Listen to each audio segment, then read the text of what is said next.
अस्सलाम वालेकुम वरहमतुल्लाह। Daily basis पे मैसेज आते हैं कि अगर अल्लाह ना करे पाकिस्तान डिफ़ॉल्ट कर जाए तो हमारा बैंकों में जो पैसा पड़ा हुआ है, जो बैलेंस है, जो हमने इन्वेस्टमेंट की हुई है, उसका क्या होगा, वो हमें कैसे वापस मिलेगा, और क्या हमें अभी अपने अकाउंट से पैसा निकाल लेना चाहिए या फिर नहीं, और हमें पैसा अपने घर में कैश की सूरत में रखना चाहिए या फिर वापस बाहर में ले जाना चाहिए जहाँ पे हम मौजूद हैं। ज़्यादातर ये सवालात किए जाते हैं ओवरसीज़ पाकिस्तानियों की जानब से। तो आज मैं आपको दो तीन चीज़ें सिंपल वर्ड्स में बताता हूँ ताकि हर बंदे को आसानी के साथ ये समझ आ जाए। सबसे पहले डिफ़ॉल्ट क्या होता है, बैंकों में क्या होगा, इसका इफेक्ट क्या होगा, सिंपल वर्ड्स में, बिल्कुल सादा, क्योंकि इसकी मुकम्मल डिटेल्स, मुकम्मल तशरीह तो बहुत ज़्यादा वीडियोज़ में आपको मिल जाएगी। तो मैं सिंपल वर्ड्स में आपको बताऊँगा ताकि हर बंदे को ये आसानी के साथ समझ आ जाए। सबसे पहले ये कि अल्लाह ना करे, अल्लाह ना करे ऐसा हो, अल्लाह ना करे ऐसा हो, लेकिन सिर्फ अल्लाह ना करे ऐसा ना हो पे बात नहीं रखनी चाहिए, हमें प्रैक्टिकली भी कुछ करना चाहिए। बहरहाल अच्छा, सबसे पहले सिंपल ये कि डिफ़ॉल्ट होता क्या है। सादे अल्फाज में, मिसाल के तौर पे मैं अपनी एक मिसाल ले लेता हूँ। मैं मार्केट से कोई चीज़ें लेता हूँ, मैंने 10 लाख रुपया देना है मार्केट में, ठीक है। अब यहाँ पे मैं खुद पाकिस्तान कह रहा हूँ कि मैं पाकिस्तान हूँ, और मार्केट का मतलब कि बाकी सारी दुनिया। तो मैंने 10 लाख रुपया देना है 10 दिन के बाद, लेकिन 10 दिन के बाद जिस दिन मैंने उस 10 लाख रुपए की अदायगी करनी है, उस दिन या फिर अभी तक यानी कि मेरे पास वो पैसे नहीं है कि मैं उन पैसों की अदायगी कर सकूं। तो यानी कि मैं उन पैसों की पेमेंट, जो मैंने लोन लिया हुआ है, उनकी अदायगी नहीं कर सकता। तो इसका मतलब है कि मैं अगर उस डेट तक नहीं अदायगी करूंगा तो मैं डिफ़ॉल्ट हो जाऊंगा, सिंपल वर्ड्स में। तो सेम यही सिचुएशन है पाकिस्तान की। पाकिस्तान ने जो कर्जा लिया हुआ है, डेट आने वाली है जब हमने वो पैसे वापस करने हैं, तब तक अगर पैसे नहीं बने, दोस्त मुबालिक ने मदद नहीं की, पैसे तब तक हम नहीं पे कर पाएंगे, तो फिर क्या होगा कि मुल्क डिफ़ॉल्ट कर जाएगा। अब दूसरे नंबर पे डिफ़ॉल्ट से होगा क्या, सिंपल वर्ड्स में ये, जैसे कि मैंने अपनी मिसाल ली थी, तो मैं जब डिफ़ॉल्ट कर जाऊंगा, मेरे पास पैसे नहीं होंगे पेमेंट करने के लिए। तो अब जिस मार्केट से मैंने चीज़ें लेता हूं, तो वहां पे मेरे ऊपर कोई भी एतमाद नहीं करेगा, कोई भी मुझे चीज़ नहीं देगा। बाहर से मैं कोई चीज़ मार्केट से नहीं ले पाऊंगा। जब मैं बाहर से मार्केट से कोई चीज़ नहीं ले पाऊंगा तो फिर मैं अपना सिस्टम नहीं चला पाऊंगा। तो सेम ये सिचुएशन होगी अगर अल्लाह ना करे पाकिस्तान डिफ़ॉल्ट कर जाता है, तो बाहर से जितनी चीज़ें हम इंपोर्ट करते हैं वो नहीं कर पाएंगे, तो उससे फिर नुकसान होगा। तेल वगैरह नहीं आएगा, तेल से चलने वाली, हाम माल से चलने वाली चीज़ें जो हैं वो बंद हो जाएंगी। तो यानी कि तकरीबन सारा निज़ाम जो है वो दरहम बरहम जो है वो हो जाएगा। अब यहाँ पे एक और भी सवाल आता है कि यार, हम पाकिस्तान में पैसे क्यों नहीं ज़्यादा से ज़्यादा प्रिंट कर सकते, पैसे क्यों नहीं छाप सकते, वो तो पाकिस्तान के अंदर बनते हैं, वो तो पाकिस्तान के अंदर प्रिंट होते हैं। ये भी लोग सवाल करते हैं कि यार पैसे ज़्यादा छापो। तो पैसे ज़्यादा प्रिंट करने से, पैसे ज़्यादा छापने से और ज़्यादा नुकसान होता है। वो नुकसान क्यों होता है?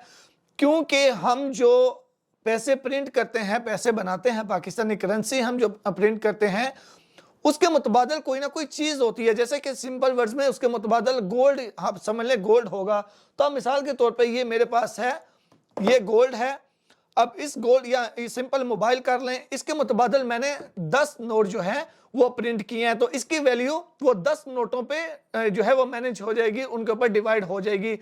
लेकिन अगर मैं 10 के बजाय 20 नोट प्रिंट कर लेता हूँ या 50 नोट जो है वो प्रिंट कर लेता हूँ, अब यहाँ पे तो ये चीज़ उतनी ही है पड़ी हुई।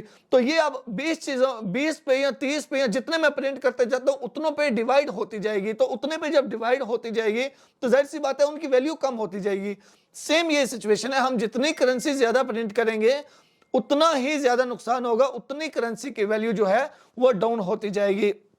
अब लास्ट में सबसे अहम सवाल ये आता है कि क्या बैंकों में पड़ा जो पैसा है उसके ऊपर कोई इफेक्ट आएगा या नहीं। तो मैं यहाँ पे एक और चीज़ रिपीट करना चाहता हूँ कि हम यहाँ पे बात कर रहे हैं पाकिस्तान के डिफ़ॉल्ट होने की, अल्लाह ना करे। हम यहाँ पे बैंकों के डिफ़ॉल्ट होने की बात नहीं कर रहे। बैंक का डिफ़ॉल्ट होना एक अलग चीज़ है, उस पर मैं एक अलग से डिटेल से वीडियो बनाऊंगा कि उसका मैकेनिज्म क्या है, वो क्या सिस्टम है। यहाँ पे बैंक के डिफ़ॉल्ट होने की बात नहीं कर रहे, हम यहाँ पे बात करें अल्लाह ना करे अगर पाकिस्तान डिफ़ॉल्ट होता है। तो अगर पाकिस्तान डिफ़ॉल्ट होता है तो इसमें आपका जितना पैसा बैंकों में पड़ा हुआ है उस पर कोई अफेक्ट नहीं आएगा। लेकिन मसला क्या होगा, मसला यहाँ पे ये हो सकता है, अगर अल्लाह ना करे ऐसी सिचुएशन होती है तो हर बंदा किधर भागेगा, पैसे बैंकों में निकलवाने के लिए। तो जितने हमने पैसे बैंक में रखे हुए होते हैं, मिसाल के तौर पे मैंने 10 लाख रखा हुआ है बैंक में, मेरे भाई ने रखा हुआ है, दोस्तों ने रखा हुआ है, तो जितना भी पैसा हमने बैंक के पास रखा हुआ है तो उतना क्या, उतना बैंक के पास कैश मौजूद नहीं होती। बैंक हमारे पैसे को इन्वेस्ट करता है, कहीं ना कहीं कोई बिल्डिंग बना दी या कोई चीज खरीद ली, यानी कि कहीं पे भी जाहिर सी बात है उसने अपना कारोबार करना है, तो हमारे पैसे को वो इन्वेस्ट करता है। करंट अकाउंट के अलावा सेविंग वगैरह, इन्वेस्टमेंट वगैरह जो अकाउंट है उनकी, तो वो हमारे पैसे को उसने इन्वेस्ट किया हुआ होता है।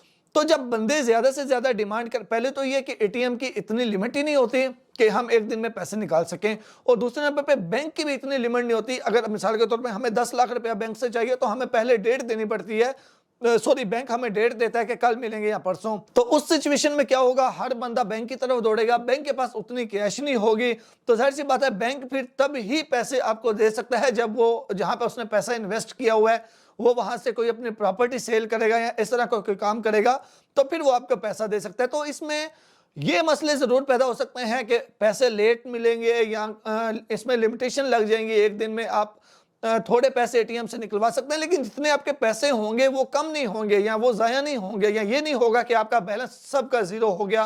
मुल्क डिफॉल्ट होने से जितने भी पाकिस्तान में बैंक्स हैं, जितने भी लोगों के पैसे पड़े हुए हैं वो जीरो हो गए, ऐसा हरगिज भी नहीं होगा। तो बिल्कुल भी इस हवाले से कोई परेशान होने की जरूरत नहीं है कि यार बैंकों में इतना बैलेंस रखा हुआ है तो उसका क्या होगा। इंशाल्लाह कोई परेशानी वाली बात नहीं है, और हमें प्रैक्टिकली तौर पे भी इस पे अमल करना चाहिए और दुआ भी करनी चाहिए कि अल्लाह हमें इन लोगों से हमारी सबसे पहले जान छुड़ाए जिन्होंने मुल्क को इस कंडीशन पे पहुंचाया है, इस सिचुएशन तक, यानी कि इस कंडीशन पे जिन लोगों ने पहुंचा दिया है, जिन्होंने ये सारी चीजें, जिन्होंने ये सारे प्रॉब्लम्स क्रिएट की हैं, अल्लाह पाक सबसे पहले जो है वो इनको इबरतनाक सजा दें। लेकिन उसके लिए भी ये होगा, सबसे पहले हमें शऊर जो है वो आना चाहिए कि यार हम किन को सिलेक्ट कर रहे हैं और किस वजह से सिलेक्ट कर रहे हैं। बहरहाल उम्मीद है कि ये चीज़ें आपको समझ आ गई होंगी, इन्फॉर्मेशन अच्छी लगी है, दूसरों के आगे ज़रूर शेयर कर दीजिएगा। दुआ में याद रखिएगा। अल्लाह हाफिज़।